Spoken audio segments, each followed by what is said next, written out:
데살로니가 전서는 갈라디아서와 마찬가지로 바울 서신 중 가장 앞부분에 적혀진 그러한 서신서로 알려져 있습니다. 1차 전도 여행을 다녀온 후 적은 책이 갈라디아서고 2차 전도 여행을 다녀온 후 적은 책이 데살로니가 전후서입니다. 한마디로 그러면 데살로니가 전서의 특징이 뭐냐, 주제가 뭐냐라고 물으시면 저는 그리스도의 부활과 재림이다. 특별히 재림을 강조한 종말론적 그런 신앙을 가지고 있는 그런 어떤 성향을 가진 책이라고 말씀드리고 싶습니다. 당시 초대교회가 선교하고 순교의 영성이 강했던 그 이유 중에 하나가 뭐냐? 바로 예수님의 죽음과 부활과 재림으로 이어지는 그 복음의 강력한 영향력 때문이었거든요.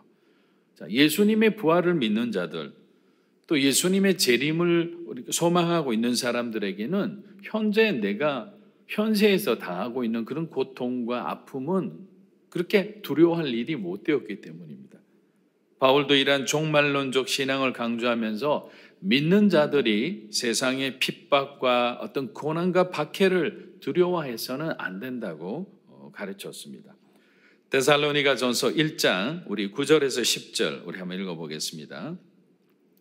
그들은 우리가 여러분에게 어떻게 환영을 받았는지 우리에 대해 친히 보고하고 또한 여러분이 우상들을 버리고 하나님께 돌아와 살아계시고 참되신 하나님을 섬기며 하늘로부터 임할 그분의 아들을 기다리는지 보고합니다.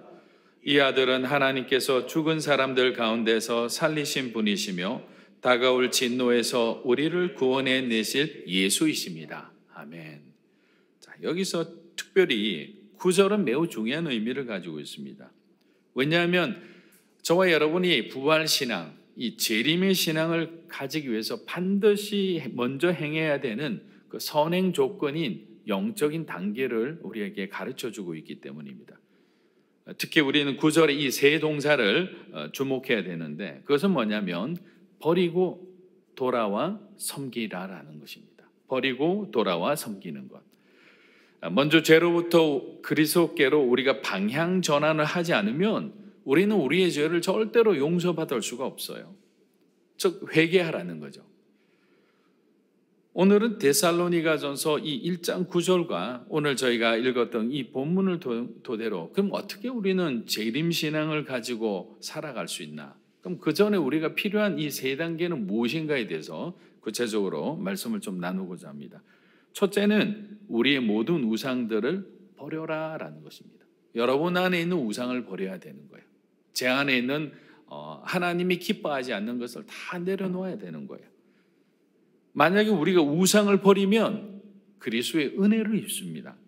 하지만 만약에 끝까지 우리가 우상을 버리지 못하는 것이 아니고 버리지 않고 우상에 포로된 삶을 살아간다면 우리의 삶에는 아무런 변화가 일어나지 않는 거예요. 성령 충만의 증거가 뭡니까? 저와 여러분의 내적인 외적인 변화와 성숙의 모습이 드러나는 거잖아요. 그런데 변화하지 않는다?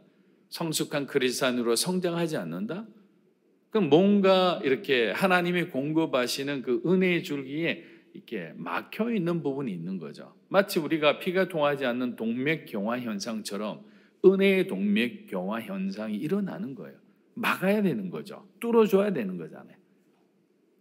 그 중에 하나가 우상을 버리는 거예요. 내가 좋아하는 것, 내가 하고 싶은 것, 하나님이 원하시는 것이 아닌 모든 것은 우상이 되는 거예요. 오늘 이곳에 계신 여러분들도 여러분의 주변을 돌아보기 전에 내 안에 있는 모습을 한번 돌아보세요. 대한민국 기독교인들 5%도 참석하지 않는 새벽 기도에 오신 대단한 분들이시잖아요. 그런데 이런 영적으로 열심을 가진 저와 여러분도 우리 안에 얼마나 많은 찌꺼기가 있는지, 얼마나 많은 욕심이 있는지, 얼마나 많은 내려놓지 못한 내가 스스로 포기하지 않는 그러한 많은 허상들이 있다는 것을 알게 되는 거예요. 안타까운 일이에요. 진리가 가르쳐주는 길이 무엇인지를 깨닫고 있는 사람들이잖아요. 적어도 오늘 이 시간에 계신 분들은. 그런데 그것을 깨닫고도 그렇게 실천을 하지 못한다는 것이 너무나 안타까운 거죠. 이만큼 우리는 죄하고의 싸움이 치열한 거예요. 자기 자신을 이기지 못한 사람은 하나님의 은혜 건너편에 있는 그 은혜를 맛볼 수가 없는 거예요. 우리가 상처, 욕심, 아픔, 우리 안에 있는 이 자랑이 버려지지 않은 채 그대로 남아있으면 어떻게 되죠? 악취가 나는 거예요. 냄새가 나는 거죠. 내 안에 잘못된 것을 과감하게 그냥 청소해야 됩니다. 그래야 살 수 있고 그래야 주님을 향해 나아갈 수 있는 거죠. 헌신이란 말은 저는 헌심이 없으면 안 된다고 늘 강조를 해요. 청년들에게. 헌심이 없는데 어떻게 헌신이 있냐. 마음이 하나님을 향해 있지 않는데 몸으로 막 섬기는 모습은 다 가식이고 위선이라는 거죠. 정말 사랑한다면, 자녀를 위해서 사랑한다면 자녀를 먼저 사랑하잖아요. 그리고 난 뒤에 물질이 가는 거고 또 자녀들과 함께하는 시간을 공유하는 건데 물질만 주면서 키운다면 그거는 사랑이 아니죠. 그냥 몸으로 그냥 바쁜 시간 쪼개서 몸으로 하는데 아이는 부모의 사랑을 깨닫지 못하는 거죠. 느끼지 못하는 거죠. 우리 부모님은 나를 사랑하지 않는 것 같아요. 아니, 너 이렇게까지 대학 공부시켜주고 다 후원해주고 그건 돈이 한 거지 우리 부모님이 한 게 아니에요. 마찬가지로 그렇잖아요. 여러분의 시간과 몸과 재능이 주님을 위해서 드려지는 것이 하나님이 받는 예물이라 생각하면 착각인 거예요. 우리 마음이 먼저 드려져야 되는 거죠. 그래서 예수님은 세 계명을 주셨을 때 마음과 정성을 다하여 주 너의 하나님을 사랑하라 한 거죠. 사랑의 헌심이 있어야지 몸이 자연적으로 따라가는 거죠. 계산하지 않는 겁니다. 새벽 예배 나오라면 열심히 나오고 기도하라면 열심히 기도하고 봉사하라면 봉사하는 겁니다. 먼 곳에 있는 도움이 필요한 사람에게 함께 가자 그러면 가는 거죠. 왜? 삶의 우선순위가 주님을 향해 있기 때문입니다. 그런데 내 우상, 내가 만드는 내 계획 이런 것들이 자꾸 충돌되면 헌신할 수가 없죠. 우선순위가 내가 지금 계획하고 있는 것들이니까. 그럼 그 사람은 멈춰 설 수밖에 없습니다. 데살로니가전서 2장 13절을 우리 한번 읽어보겠습니다. 또한 우리가 하나님께 끊임없이 감사드리는 것은 여러분이 우리에게서 들은 하나님의 말씀을 받을 때 사람의 말로 받지 않고 실제 하나님의 말씀으로 받아들였기 때문입니다. 이 말씀이 또한 믿는 여러분 안에서 역사하고 있습니다. 아멘. 자, 2장 13절을 보면 데살로니가 교인이 축복받을 수밖에 없었던 또 하나의 이유가 나오는데 그것은 하나님의 말씀을 받을 때 사람의 말로 받지 않았다라는 거예요. 사람의 말로. 사람의 생각이라고 그렇게 판단하지 않았다는 거죠. 아무리 좋은 말씀도 능력 있는 말씀이 되기 위해서는 결국 받는 자세가 중요한 거죠. 어마어마하게 은혜가 쏟아지는 집회 가도 은혜 받는 사람이 있고 시험 드는 사람이 있어요. 좀 이상하지 않나요? 누구나 들어도 정말 주옥 같은 그런 말씀이고 정말 전 세계적으로 하나님 귀하게 쓰시는 그런 세계적인 부흥사가 정말 예수 그리스도의 심장으로 그렇게 정말 이렇게 쏟아내는 그런 어떤 복음의 말씀인데 왜 거기서 시험에 드느냐? 생각이 다른 겁니다. 그 말씀이 내가 원하는 방향과 내가 원하는 길하고 다른 거예요. 들을 귀가 없는 거예요. 그래서 어떻게 이런 사람의 특징은 뭐냐면 말씀에 의해서 자기가 변화되기를 원하는 것이 아니라 그 말씀을 변화시키고 싶은 거예요. 자기가 듣고 싶은 말씀으로 그 사람이 그렇게 해주기를 원하는 겁니다. 성도들은 목회자를 어떻게 변화시키고 싶어 하겠어요? 잘못된 성도들은 자기가 듣고 싶은 거, 자기가 하고 싶은 말을 지지해주는 영적인 조언을 해주기를 원하는 거죠. 그럼 교회가 아니죠. 그럼 사꾼 목자가 되는 거죠. 목회자 잘 해주고 목회자는 그에 따라 화답으로 강단해서 그들이 필요한 말을 주고 절대로 그래서는 안 되는 거죠. 종말이 가까웠다는 그런 하나의 징조 중에 하나라고 생각합니다.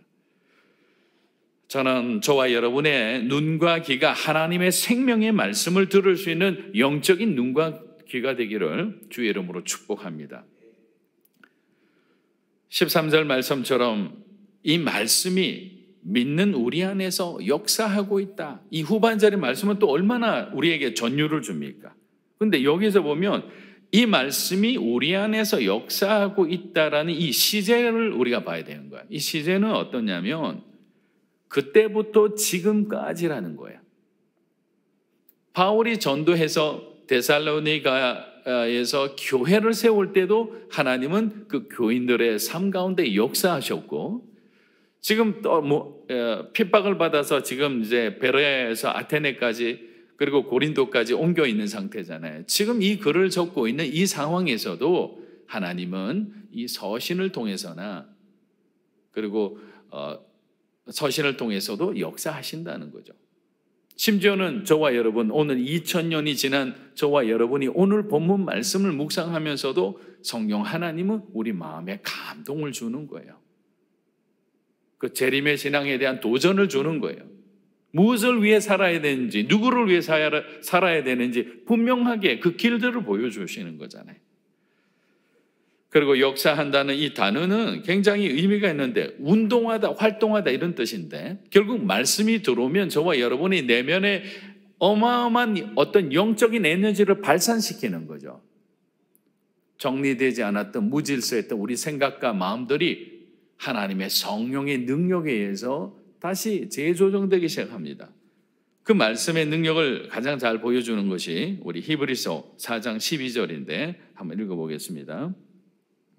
하나님의 말씀은 살아있고 활력이 있어 좌우의 날선 어떤 검보다도 예리하여 혼과 영과 및 관절과 골수를 찔러 쪼개기까지 하며 또 마음의 생각과 뜻을 판단하느니.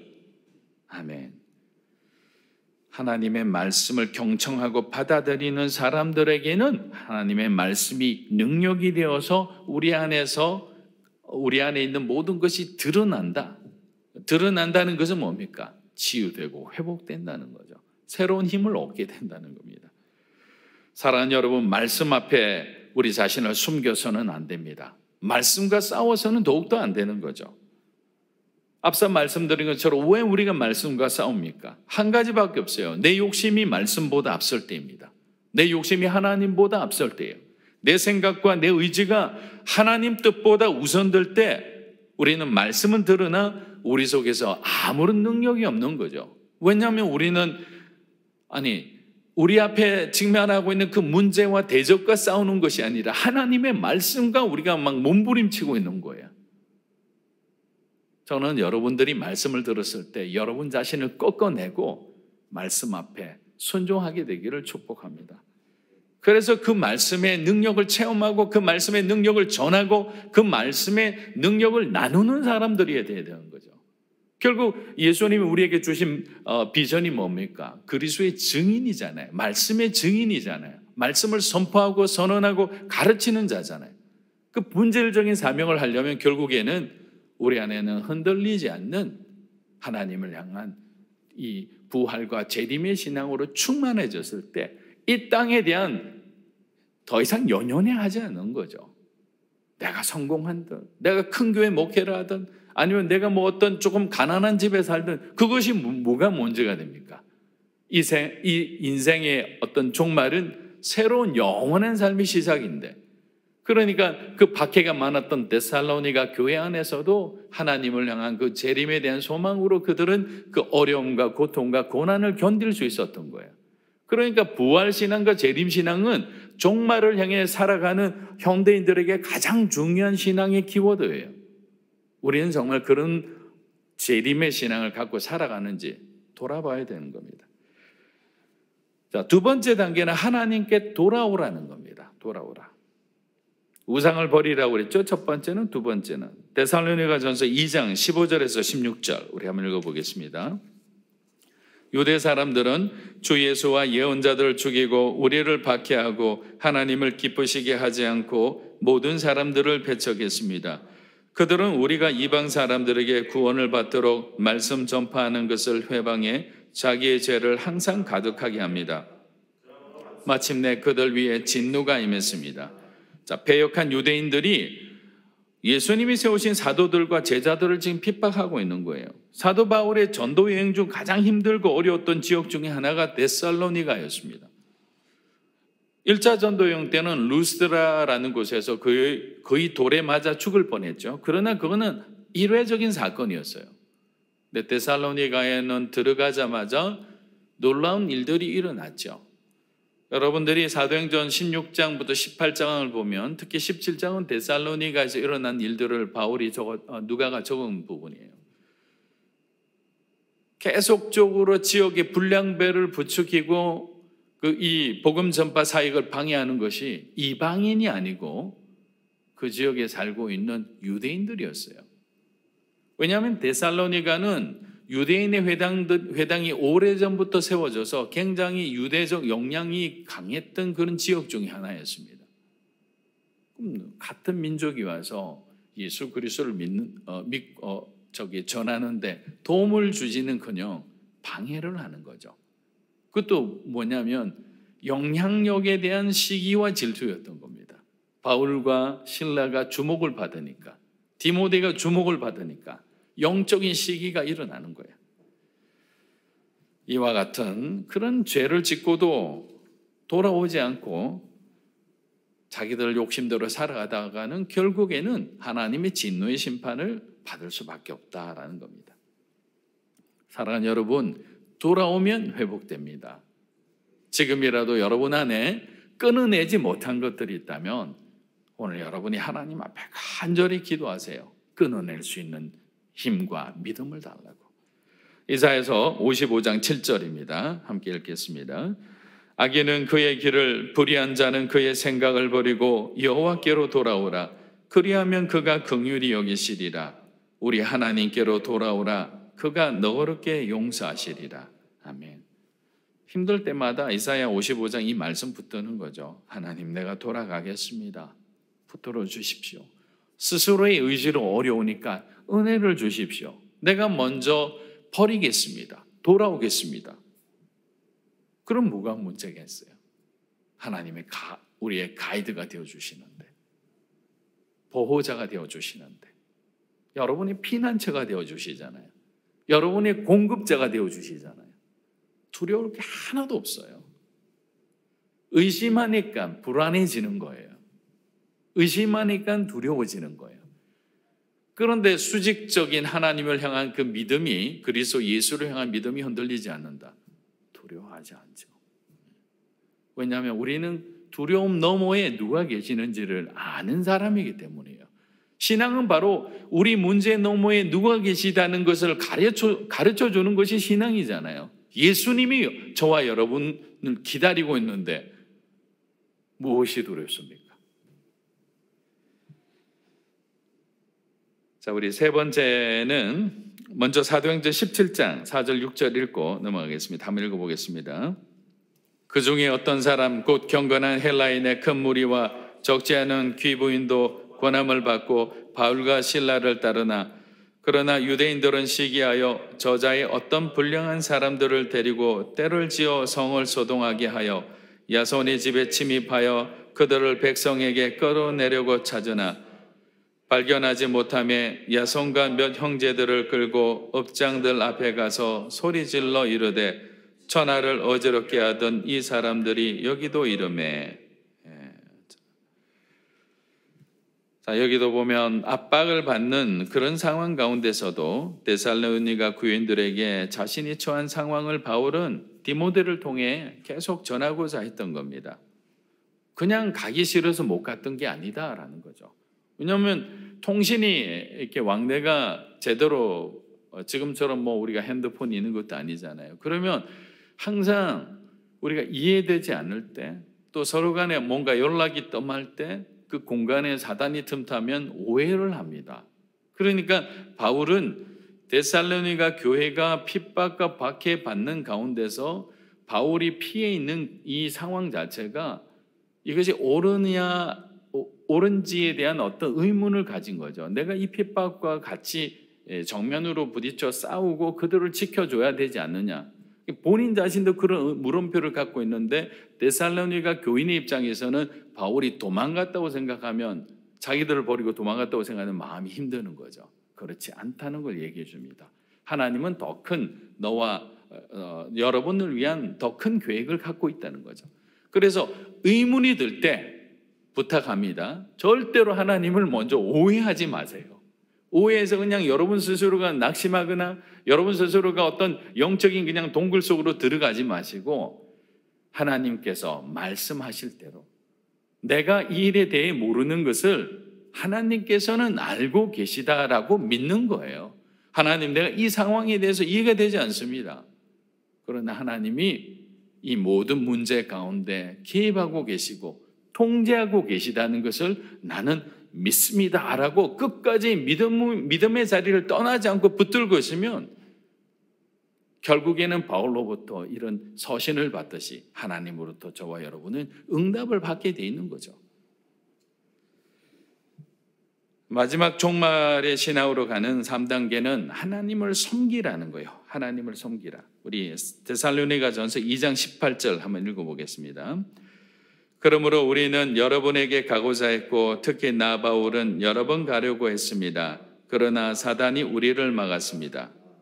자, 사도행전 17장 말씀하고 이렇게 연결이 되는 걸 보죠.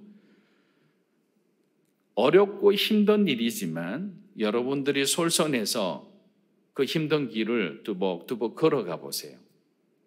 하나님이 주시는 그 사역들을 선택해서 받아들이지 말고 그냥 있는 그대로 순종해서 가보세요. 다 보고 계세요. 하나님도 보고요. 여러분의 리더십들도 보고 여러분의 동역자들도 보고 있는 거예요. 그런데 계산해서 받아들이죠. 아주 지혜롭게 계산해서 무지무지 헌신하는 것처럼 보이는데 결국에는 내가 그 안에서도 가장 좋은 길을 선택하고 있죠. 다 알고 있어요. 모르는 척할 뿐이에요.